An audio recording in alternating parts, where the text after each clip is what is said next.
l'homme n'est homme que par l'éducation, comme disait Emmanuel Kant. De tous les penseurs, de Condorcet, en passant par Aristote jusqu'à Nietzsche, l'éducation est considérée comme fondamentale. Mais entre numérisation, quotas, résultats et professionnalisation, on oublie cette idée d'une éducation par l'homme, pour l'homme.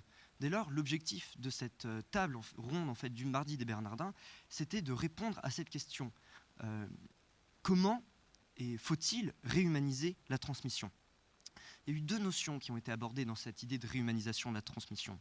D'abord, réhumaniser la transmission, ça sous-entend que la transmission n'est pas humaine, il faut la réhumaniser. Et il y a tant la question des acteurs que des buts qui se posent.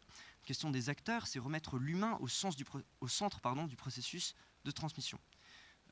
C'est-à-dire avec l'idée de cette numérisation, l'idée justement d'une digitalisation de l'éducation, quelle est la place aujourd'hui pour l'enseignant, mais également quelle est la place pour l'élève en tant qu'apprenant certes, mais surtout en tant qu'humain et en tant qu'individu.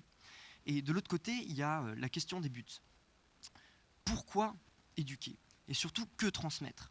Est-ce que c'est transmettre uniquement des compétences techniques, des savoirs et des savoir-faire, ou au-delà de ça, est-ce qu'il y a l'idée de développer un humanisme avec des savoir-être, avec une culture institutionnelle, avec des compétences relationnelles pour dépasser son stade de simple animal pensant et devenir véritablement homme ? C'est justement à ces questions que les intervenants ont pu répondre au cours de la conférence, en ayant des opinions parfois divergentes, mais qui se regroupaient dans leur volonté de rendre à l'éducation plus que ses lettres de noblesse la marque de son humanité.